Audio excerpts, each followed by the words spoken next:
What's up guys, welcome to Calvin's Garage. I am Calvin, and if you guys have not yet subscribed to the channel, go ahead and hit that red subscribe button down below. So much stuff going down right now. This build is gonna be nuts, so you guys do not want to miss any single bit of it, especially when we go to get this thing tuned and put down like 8. If you guys want to be super extra and be part of the KG Mafia VIP crew and receive free merch, go ahead and check out the Patreon link down below, guys. Would mean the world to me once we reach $1,000 per month on Patreon from you guys. We are starting our very own drift build. You guys are gonna have full control over the car, the mods, everything.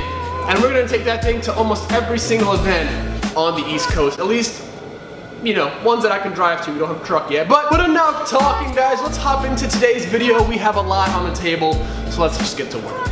Alright guys, so today we are switching gears up a little bit. I've been working on the fuel system, however we're currently waiting on some parts to come in, so now I'm going to kind of dive into the wiring aspect of the build, which is going to be pretty in-depth and thorough as well. Now, for those of you that are wondering, we have a fully made custom wiring specialties harness, and yes, I'm sorry, the shop is a complete mess right now. So much stuff is going on. What else is new? I'm kind of just gonna get it fed into the firewall, get everything kind of laid out and in its kind of place, and then things will sort of start to line up from there. So let's just kind of dive right in. Let's get this thing wired up.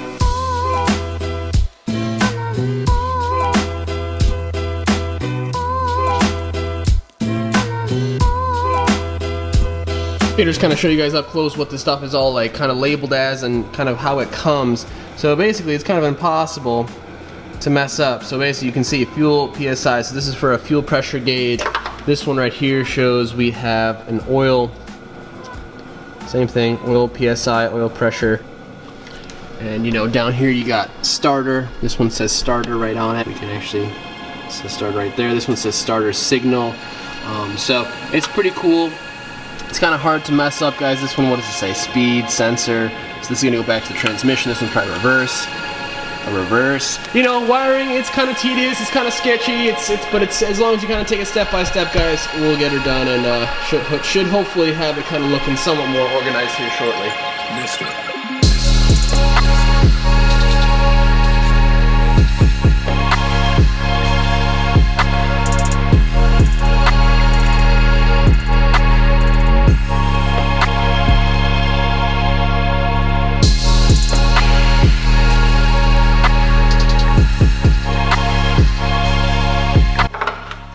One thing is, man, these harnesses are very nice and high quality. However, if you're trying to like tuck and make things really neat and tidy, it's hard because everything is already a pre-length.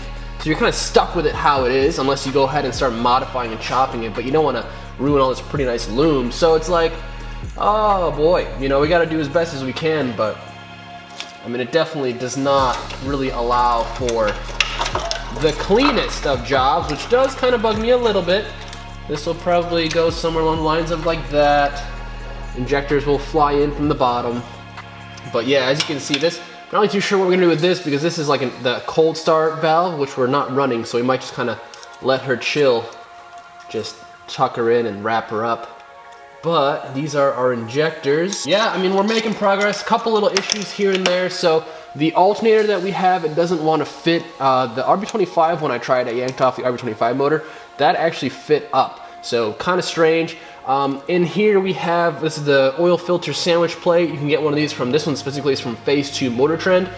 We have the Haltech oil temperature sensor threaded and wired up. And we also, you guys probably can't see it, but on the other side of the sandwich plate is the Haltech oil pressure sensor. And all that stuff is gonna be connected to the Haltech Elite. So everything will kind of have a communication with one another. Sorry, you guys probably can't see me, but yeah, we're going well. I'm gonna try and get things a little bit tidied up. I'm actually about to head out and grab a transmission for my 240 because, yeah, we need one of those again. But yeah, so I'm just kind of plugging away.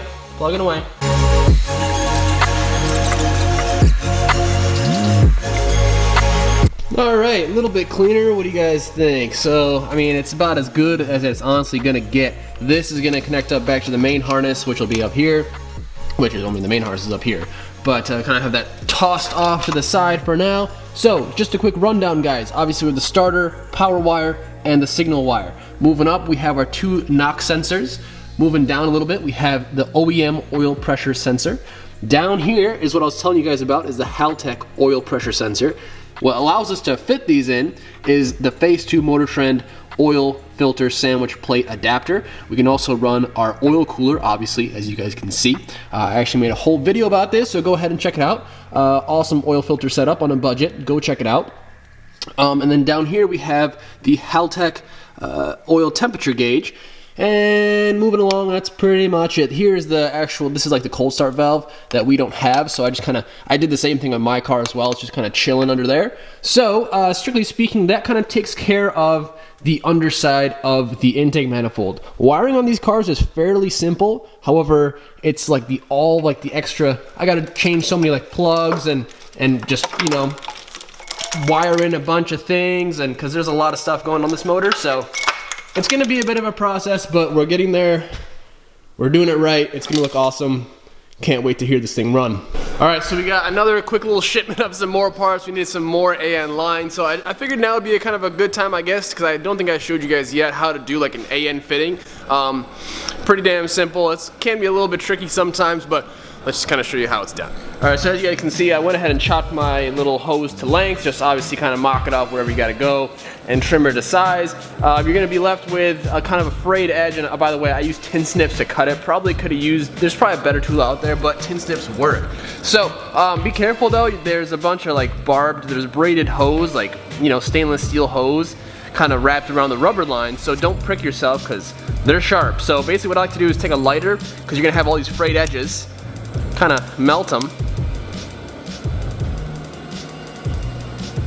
Okay, be careful, don't prick yourself. And then that way you won't really fray any edge when you try and get your fitting on there. And we grab our fitting, which here we're rocking Vibrant. Shout out to Vibrant, they're awesome, straight up quality, top-notch stuff. We have just a straight 6AN line here for fitting. Get out the packaging, and you'll split this bottom part off. Spins right out. Okay, so then you put this one to the side. So now we're working with this.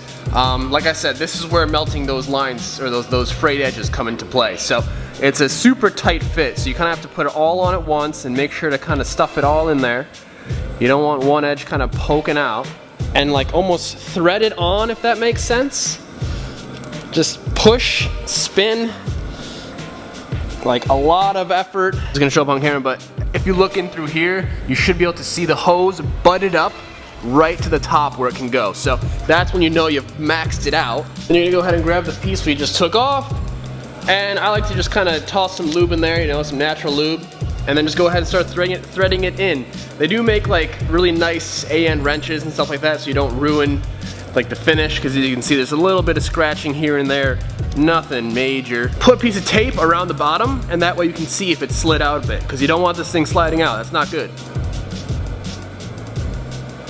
All right, now when you go and tighten them, you don't want to completely tighten the two ends together. You want to leave like a fingernail's width between the two pieces. And there you go. Just like that, you got a line. Let's install this thing.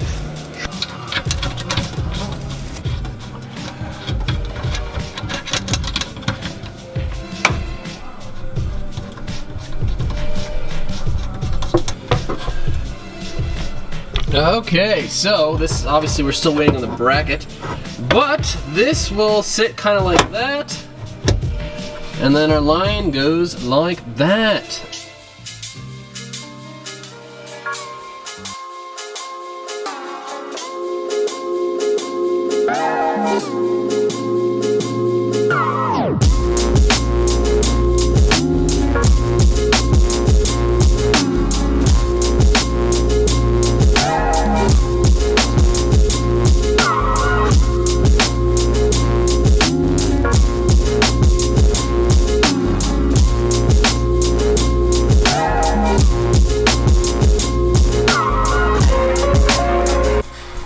Alright, so as you guys just saw, we popped in our Aeromotive Aeromotive? Yeah, Aeromotive fuel pressure regulator.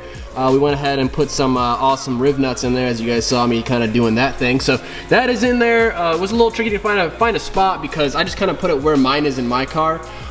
This color, man, this engine bay is gnarly. Sorry, I just looked at the screen, I was like, goddamn. So basically, we just need to plumb it up. We're waiting on some more fittings. But I'm gonna go ahead and get the intake manifold on. Maybe I'll go ahead and assemble like the fuel rail, the injectors, and kind of all that stuff in the coolant lines first. And then we'll go ahead and toss the intake manifold on. I actually might have a quick bite to eat as well, because I am hungry.